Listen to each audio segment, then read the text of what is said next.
When we have a real press, a genuinely adversarial press, a skeptical press, one that owes power nothing, this is the heartbeat of a free society, right? Le bâtiment de société libre.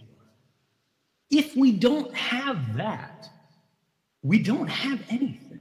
And this is why in every country, in every time, when things begin to slide away from public control, dictators, people who have done wrong, go after the press. They go after journalists. They say that the newspapers are the enemy of the people. They say that the truth is the enemy of the people. And I'm sorry to say it, but this is happening, unfortunately, in my country, right? One of what traditionally in the last century we would consider to have been the larger cornerstones protecting these values.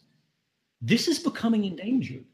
And we need journalists more than ever, not just to investigate, right? Not just to report stories, and certainly not merely to entertain, but to actually challenge power, to find the most difficult truths about the people with the most influence over society, and to make them answer to the public. They have to have the voice that reaches power when the public's is too quiet to be heard.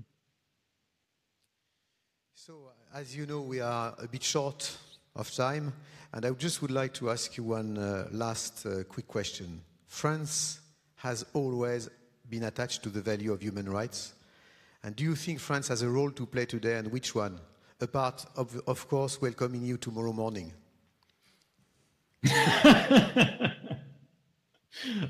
Well, that would be nice. The last president of France, unfortunately, did not respond when I petitioned for asylum in the airport. Yes, and also you are improving your French every day, huh, with us. Yeah. No, I haven't practiced in a long time, except for this. But yes, unequivocally, yes. What we see happening in the United States, right, is being mirrored in the other great powers in the world. The United Kingdom passed the most extensive and oppressive surveillance law in the history of Western society last year. They are, of course, leaving the European Union, and one of the justifications that they give for this is they say they don't want to be party to the European Court of Justice, the European Court of Human Rights. They want to do away with the Human Rights Act. In Russia, we've seen oppressive new laws, which, you know, most people would go, okay, it's Russia, no surprise there. But for Russian people, this is a serious threat, right? What's called the Yarovaya Paket. It's a new surveillance law. Russians are calling it the Big Brother law. And if they call it the Big Brother law, right, this is a real problem. It's unfortunate to say that this also happens in China. They just passed a new counterterrorism law. And unfortunately, the same kind of thing has happened in France. We have a state of emergency in France, which never seems to go away. It always gets extended. And even when this ends, right, even when this cloud begins to lift, the policies and the thinking that sustained it for so long remain. And so I would ask anyone who really thinks about this issue, anyone who really cares about this issue and looks at the future, right? This is not about surveillance. This is not about me. This is not about intelligence agencies. This is about the relationship between the governing at the top and the governed that constitute the whole of society. If we cannot equalize this relationship and make sure that those who are being governed are truly aware and controlling the people who have the most power and influence in society, we are losing our fundamental freedoms. And what we see happening in the United States now, I think, crystallizes one concept more than anything else. The superstates, right? The great powers that constituted the status quo of the last century That's changing. Perhaps it's in decline.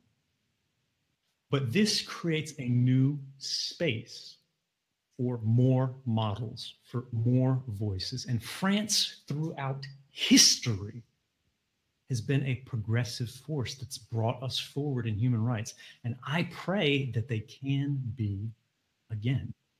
I hope this century will be an opportunity, a platform for France to be the voice that not only defends the values that we inherited throughout all the sacrifice of the last generations, but explains how we can live in a free and open society despite dangerous times through cooperation, through hope, through compromise, through resilience, and ultimately through the strength of being willing to risk a commitment to our values despite the costs, despite the rhetoric of dangerous people that are out there.